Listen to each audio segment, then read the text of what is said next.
वालेकुम बच्चों। तो एक्सरसाइज 4.3 का क्वेश्चन नंबर 4 आज के इस लेक्चर में मैं करवाऊंगी। तो क्वेश्चन नंबर 4 बड़ा आसान सा क्वेश्चन है, आपने क्वेश्चन को समझ लेना है, बाकी आसान सा काम है इसमें। फाइंड के फाइंड करें such that the line joining. एक लाइन है जो ए बी दो पॉइंट से मिलकर बन रही है, 7 3 के और -6 ये के हमने फाइंड करना है। एंड द लाइन ज्वाइनिंग एक दूसरी लाइन है जो किन दो पॉइंट से मिलकर बन रही है, सी और डी से, ये दो पॉइंट्स भी गिवन है। और पहला पार्ट ये है कि ये दो लाइंस पैरेलल भी हैं, ये दो लाइंस परपेंडिकुलर भी हैं। तो सबसे पहले इस क्वेश्चन में जो फार्मूलाज यूज होने हैं ना, बेसिक कॉन्सेप्ट पहले मैं वो दूंगी, फिर हम क्वेश्चन स्टार्ट करते हैं। तो देखें दो लाइंस हैं, तो अगर देखें दो लाइंस हैं जिसके दो पॉइंट्स ए और बी गिवन है, ये दो पॉइंट्स हैं। फॉर एग्जांपल ये x1 y1, वहाँ तो वैल्यू गिवन है ना क्वेश्चन के अंदर, ये x2 y2 है।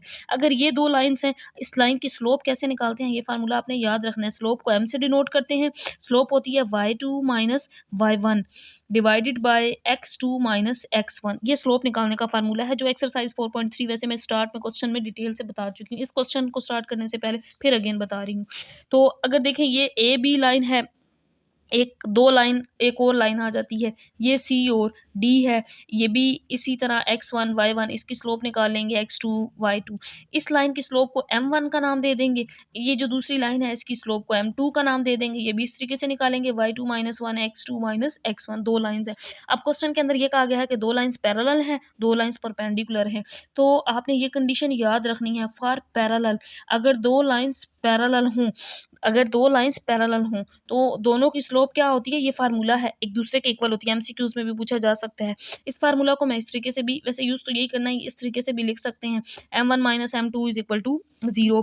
या मैं इस फार्मूला को, बेसिक ये फार्मूला है, तो एमसीक्यूज में डिफरेंट टाइप से ये लिखा जा सकता है। m2 को इधर ले आऊँ तो इधर मल्टीप्लाई, इधर डिवाइड, आंसर में 1, इस तरीके से भी लिख सकते हैं। तो पैरेलल दो लाइंस अगर एक दूसरे के इस तरीके से पैरेलल हैं तो फिर दोनों की स्लोप एक दूसरे के बराबर होती है। फॉर परपेंडिकुलर, अगर दो लाइंस एक दूसरे के परपेंडिकुलर हैं, यानी कि एक दूसरे के साथ इस तरह 90 के एंगल बना रही हैं, ये पहली लाइन है, ये दूसरी लाइन है, यहाँ एंगल 90 का बन रहा है, तो फिर कंडीशन क्या होती है कि m1 पहली लाइन की स्लोप, दूसरी लाइन की स्लोप m2, ये इक्वल होती है -1 के। तो ये फार्मूला आपने याद रखना है। दो लाइंस पैरेलल हों तो दोनों की स्लोप इक्वल होती है, m1 इक्वल होता है m2 के। अगर दो लाइंस परपेंडिकुलर हों तो m1 मल्टीप्लाई m2 इक्वल होता है -1। अब डिफरेंट तरीके हैं इसको भी लिखने के, जो एमसीक्यूज में आ सकते हैं। m1 m2 -1 है, इस साइड पे आके +1 हो जाएगा, इस तरीके से भी लिख सकते हैं। या इस फार्मूला को m1 m2 को इधर ले आए तो -1/m2 हो जाएगा, या m2 को इधर रखें तो -1/m1 हो जाएगा। ये एमसीक्यूज में डिफरेंट तरीकों से ये पूछ सकते हैं, बट मेन यही याद रखना है कि पैरेलल के लिए दो लाइंस की स्लोप इक्वल होती है, परपेंडिकुलर के लिए m1 मल्टीप्लाई m2 का आंसर -1 होता है। तो अब स्टार्ट करते हैं इस क्वेश्चन को। तो बड़ा आसान सा सिंपल सा क्वेश्चन है।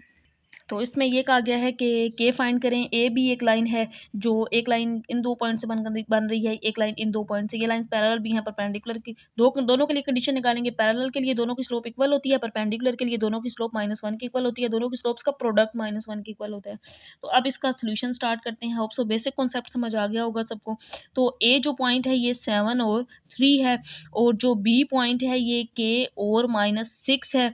सी जो पॉइंट है ये -4 और 5 है, ये क्वेश्चन के अंदर गिवन है।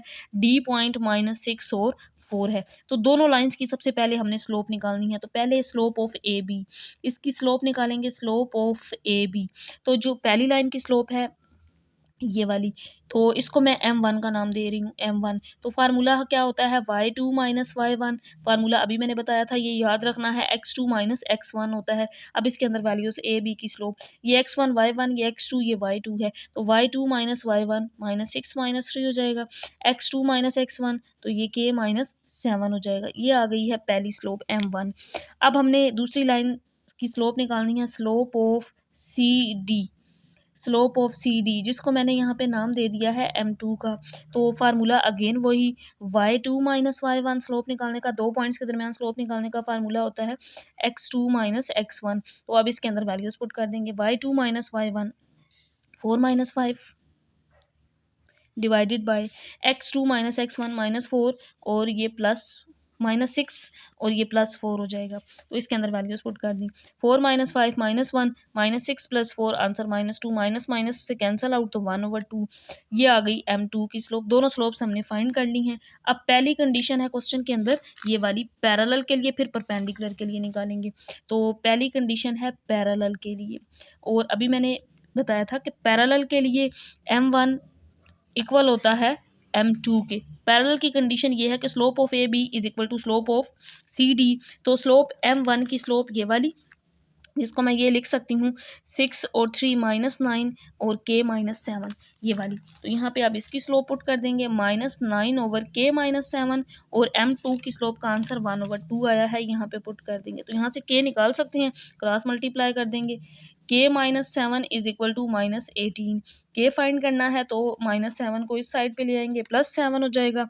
तो 18 में से जब 7 निकालेंगे तो -11 इसका आंसर आ जाएगा k का।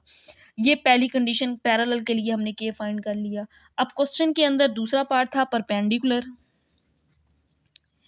परपेंडिकुलर के लिए मैंने बच्चों आप लोगों को स्टार्ट में फार्मूला बताया था कि m1 मल्टीप्लाई m2 इक्वल होता है -1। Slope of line A B और सी डी दोनों की स्लोप का प्रोडक्ट -1 के इक्वल होता है। तो अब यहाँ पे m1 की स्लोप पुट कर देंगे। इसका आंसर अभी हमने निकाला है -9 k -7 ओवर k -7, और इसका आंसर 1/2, जो कि किसके इक्वल है, -1 के इक्वल है। तो ये -9 2 को अंदर मल्टीप्लाई कर दें, 2k और 7 2 ज़ार 14 विच इज़ इक्वल टू -1। तो k निकालने के लिए क्रॉस मल्टीप्लाई कर देंगे, -9 इज इक्वल टू -2k हो जाएगा, और ये +14 हो जाएगा। तो यहाँ से अब k निकाल सकते हैं। इसको मैं इसी पेज पे यहाँ पे साइड पे अब k निकालने लगी हूँ, यहाँ पे सोल्व कर रही हूँ। -2k को इधर ही रखते हैं, 14 को इधर ले आएंगे, ये इधर आके -14 हो जाएगा, और ये -2k ही रहेगा। 14 में जब 9 ऐड कर देंगे तो आंसर 23 आ जाएगा, और यहाँ पे -2k माइनस माइनस से कैंसिल आउट हो जाएगा। तो यहाँ से k की वैल्यू आ जाएगी 23/2। तो पैरेलल और परपेंडिकुलर दोनों कंडीशंस के लिए हमने k की वैल्यू फाइंड कर ली है। तो पहले दो लाइन्स थी a और b, a b की स्लोप निकाली जिसको m1, फिर c d की स्लोप निकाली है जिसको m2 का नाम दे दिया है। पैरेलल के लिए दोनों की स्लोप एक दूसरे के इक्वल होती है, यहाँ से k फाइंड कर लिया है। परपेंडिकुलर के लिए दोनों की स्लोप का प्रोडक्ट -1 के इक्वल होता है, यहाँ से सिंप्लीफाई करके k की वैल्यू फाइंड कर ली है।